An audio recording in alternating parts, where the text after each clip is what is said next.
রাজপুতদের বাসস্থান এই রাজস্থান। রাজস্থানের গোটা রাজ্য জুড়েই রাজা মহারাজাদের নানা কীর্তির নিদর্শন যেন ছড়িয়ে ছিটিয়ে রয়েছে, এবং সেই সব দেখতেই দলে দলে ভিড় জমান দেশি থেকে বিদেশি বহু সংখ্যক পর্যটক প্রতি বছর। রাজপ্রাসাদ হোক বা দুর্গ হোক, মন্দির হোক বা স্মৃতিসৌধ হোক, এই রাজস্থান ভ্রমণবিলাসীদের অত্যন্ত প্রিয় একটি জায়গা। তারই মধ্যে অন্যতম হলো এই হাওয়া মহল। রাজস্থানের জয়পুর শহরে অবস্থিত এক অপূর্ব সুন্দর স্থাপত্য। লাল এবং গোলাপি বেলে পাথর দ্বারা নির্মিত এই হাওয়া মহলের ইতিহাস কি আপনারা জানেন? অজানা থাকলে ভিডিওটা পুরোটা দেখার অনুরোধ রইল সকলকে। আজকের এই ব্লগটাতে আমরা জানবো এই রাজমহল হাওয়া মহলের ইতিহাস। তো বন্ধুরা, এই হাওয়া মহল ইংরেজিতে যাকে অনুবাদ করলে আমরা প্যালেস অফ উইন্ডস বলে থাকি, ভারতের জয়পুর শহরের একটি বিশাল বড় অট্টালিকা বা প্রাসাদ। রাজস্থানকে বিস্ময়ের রাজ্য বললেও মোটেও ভুল বলা হবে না, এবং হাওয়া মহল হলো সেই বিস্ময়েরই অন্যতম কারণ। এই হাওয়া মহল জয়পুর শহরে অবস্থিত একটি অত্যন্ত আকর্ষণীয় স্থাপত্য, যার চারপাশের নকশা এবং আর্কিটেকচার আপনার মন মুগ্ধ করবে। এবং জয়পুরের এই হাওয়া মহলটি গোলাপি রঙের বারান্দা এবং জালিকাটা মৌচাকের মতো জানালার জন্য বেশ জনপ্রিয়। এবং শুধু তাই নয়, এই জানালা থেকেই আপনি গোটা শহরের মনোরম দৃশ্য দেখতে পারবেন। এই হাওয়া মহলের ভেতরে পা রাখলেই চোখের সামনে ভেসে ওঠে রাজপুতানা এবং ইসলামিক মুঘল স্থাপত্যের সংমিশ্রণ। তাই আজ আমরা এই ভিডিওর মাধ্যমে এমন কিছু তথ্য দিতে চলেছি যা আপনি হয়তো আগে জানতেনই না। 1799 সালে হাওয়া মহল নির্মাণ করেন মহারাজা সওয়াই প্রতাপ সিং। 5 তলায় এই ভবনে রয়েছে 953টি ছোট ছোট জানালা, এবং যার আকৃতি অনেকটাই মৌচাকের মতো, যাকে রাজস্থানী ভাষায় ঝারোখা বলে। মহলের নকশা তৈরি করেছিলেন ওস্তাদ লাল চাঁদ। রাজা নিজে ছিলেন শ্রীকৃষ্ণের ভক্ত, তাই একটু ভালো করে লক্ষ্য করলে বাইরে থেকে আপনারা হাওয়া মহলটার চেহারা অনেকটা শ্রীকৃষ্ণের মুকুটের মতো দেখতে পারবেন।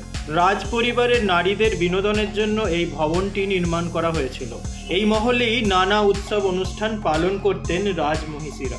বাইরে পর্দা থাকলেও মহলের ভিতরে রানী এবং রাজ পরিবারের মহিলারা ছিলেন একেবারে স্বাধীন। কোনো রকম অনুমতি ছাড়া হাওয়া মহলে পুরুষরা প্রবেশ করতে পারতেন না। সাধারণ মানুষ বাইরে থেকে মহল দেখতে পেলেও ভেতরের কোনো কিছুই দেখতে পেতেন না, কিন্তু ভেতর থেকে বাইরের সমস্ত দৃশ্য খুব সহজভাবেই নারীরা দেখতে পেতেন। আর এই মৌচাকের মতো ছোট ছোট জানলাগুলোর ভেতরে ছোট ছোট গর্ত থাকার কারণে অনবরত বাতাস চলাচল করত বলে মহলটি ঠান্ডা থাকত। এই মহলের আরেকটি নাম হলো হাওয়া মন্দির। রানীদের সঙ্গে এখানে সময় কাটাতেন রাজারা। বরং আরো স্পষ্ট করে বলা যেতেই পারে, এই হাওয়া মহল ছিল রাজা রানীদের রাজকীয় হানিমুন ডেস্টিনেশন। আশ্চর্যের বিষয় এটা হলো যে এত বড় মহলের কোনো নিরেট ভিত নেই। বিশ্বের সবচেয়ে উঁচু ভিতবিহীন ইমারত ছিল এটি। মহলের নকশায় খিলান, গম্বুজ, রত্নখচিত দামি ধাতুর তারের সূক্ষ্ম কারুকার্যতে ইসলামী শৈলী স্থাপত্য স্পষ্ট রয়েছে। হাওয়া মহলটি 5 তলা প্রাসাদ হলেও লক্ষণীয় যে ওখানে ওঠার জন্য কোনো আলাদা সিঁড়ি নেই। যাই হোক, একথা জানিয়ে রাখা ভালো যে আপনি র্যাম্পের মাধ্যমে একতলা থেকে আরেক তলায় সহজেই পৌঁছাতে পারবেন। হাওয়া মহলটির সামনে কোনো প্রবেশ পথ নেই, যা রয়েছে ভেতরে রয়েছে। এই হাওয়া মহলটি সিটি প্যালেসের একটি অংশ হিসাবেই তৈরি করা হয়েছিল, তাই বাইরে থেকে এই মহলে প্রবেশ করার জন্য আলাদা করে কোনো প্রবেশ পথ নেই। সিটি প্যালেসের দিক থেকেই প্রবেশ করতে হবে এই হাওয়া মহলে প্রবেশ করার জন্য। যদিও পুরো রাজস্থানে গ্রীষ্মকালে তাপমাত্রা প্রচণ্ড বেশি বেড়ে যায়, তবুও এই প্রাসাদ গ্রীষ্মকালে তেমন একটা গরম হয় না। তার কারণ হচ্ছে এই প্রাসাদে রয়েছে 953টা ছোট ছোট জানালা, যার মধ্যে দিয়ে হাওয়া অনবরত ঢুকতেই থাকে, তাই মহলটা একদম ঠান্ডা হয়ে থাকে। এখানে 5 নম্বর তলা থেকে হাওয়া মহলের নামকরণ করা হয়েছে, কারণ 5ম তলাটি হাওয়া মন্দির নামে পরিচিত, তাই এর নাম হাওয়া মহল রাখা হয়েছিল। এছাড়াও প্রাসাদের ভেতরে 3টি ছোট মন্দির রয়েছে: গোবর্ধন কৃষ্ণ মন্দির, প্রকাশ মন্দির এবং হাওয়া মন্দির। আগে মানুষ শ্রীকৃষ্ণের দর্শন পেতে গোবর্ধন কৃষ্ণ মন্দিরে আসতেন, কিন্তু এখন তা জনসাধারণের জন্য বন্ধ করে দেওয়া হয়েছে। হাওয়া মহলের এই পুরো ভবনটি কোনো শক্ত ভিত্তি ছাড়াই তৈরি করা হয়েছিল। যদিও হাওয়া মহল পৃথিবীর আকাশচুম্বী ভবনের তুলনায় ততটা উঁচু নয়, তবুও কোনো ভিত্তি ছাড়াই এটাকে বিশ্বের সবচেয়ে উঁচু ভবনগুলোর একটি হিসেবে বিবেচনা করা যেতেই পারে। এই হাওয়া মহলটি বিশেষভাবে রাজপুত সদস্যদের জন্য এবং নারীদের জন্যই তৈরি করা হয়েছিল, যাতে রাজ পরিবারের অভিজাত নারীরা নিচের রাস্তায় ঘটে চলা প্রতিদিনের ঘটনা, নাটক, নাচ ইত্যাদি দেখতে পারতেন। এছাড়াও জানলা থেকে শহরের সুন্দর দৃশ্য দেখা যায়। হাওয়া মহল ভারতের রাজপুত স্থাপত্যের এক অন্যতম সেরা নিদর্শন।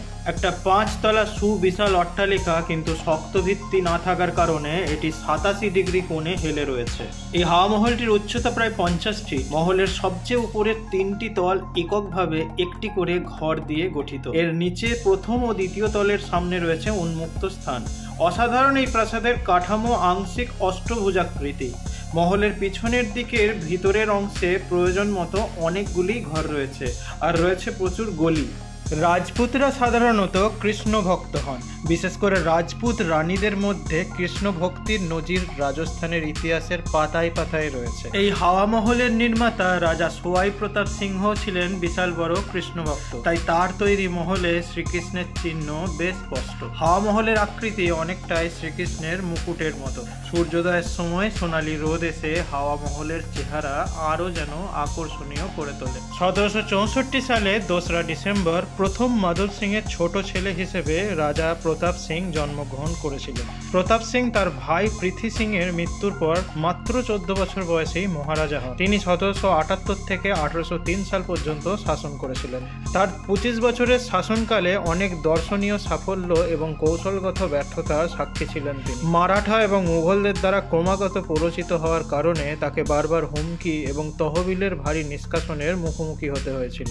1778 সালে তার ভাইয়ের মৃত্যুর পরে তিনি 1799 সালে জয়পুরের এই দুর্দান্ত হাওয়া মহলের নির্মাণ কাজ শুরু করেছিলেন। এছাড়াও সিটি প্যালেসের কয়েকটি ঘর তিনি নির্মাণ করেছিলেন। তার সময়ে প্রচুর সংখ্যক পাণ্ডিত্যপূর্ণ রচনাও তৈরি হয়েছিল। তিনি নিজে একজন ভালো কবি ছিলেন এবং ব্রজনিধি নামে ব্রজ ভাষা এবং ধুন্ডারি ভাষায় কবিতা তিনি লিখে গেছেন। এরপর 1803 সালে রাজা প্রতাপ সিং এর মৃত্যু হয়। তারপর দ্বিতীয় জগৎ সিং জয়পুরের সিংহাসন দখল করেন। 1803 সালেই জগৎ সিংকে সিংহাসনের মুকুট দেওয়া হয়েছিল। রাজস্থানের pink city Jaipur railway station থেকে মাত্র সামান্য দূরে বাড়ি চৌকার রাস্তার উপরে দাঁড়িয়ে রয়েছে এই হাওয়া মহল। বন্ধুরা, আপনারা যদি জয়পুরে আসছেন, রাজস্থানের জয়পুরে এলে আপনারা অবশ্যই এই হাওয়া মহলকে দেখতে ভুলবেন না। এখানে আসতে গেলে আপনাকে সকাল 9টা থেকে বৈকাল 4:30টার মধ্যে ভিজিট করে নিতে হবে, যেখানে ভারতীয় পর্যটকরা মাত্র 50 টাকায় আর বিদেশি পর্যটকরা 200 টাকা দিয়ে এখানে প্রবেশ করতে পারে।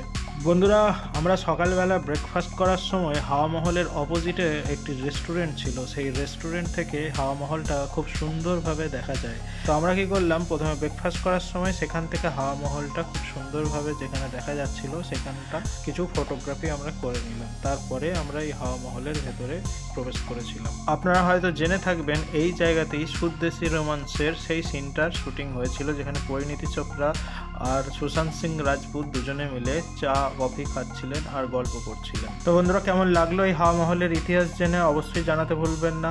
আর যে সমস্ত দর্শক আমার এই চ্যানেলে নতুন, তারা অবশ্যই আমার এই চ্যানেলটাকে সাবস্ক্রাইব করতে ভুলবেন না। পরবর্তী আপডেটের জন্য আপনারা নোটিফিকেশনের থাকা বেল আইকনটাকেও দাবিয়ে রেখে দেবেন, তাহলে কিন্তু আপনারা নোটিফিকেশন একটার পর একটা পেয়ে যাবেন।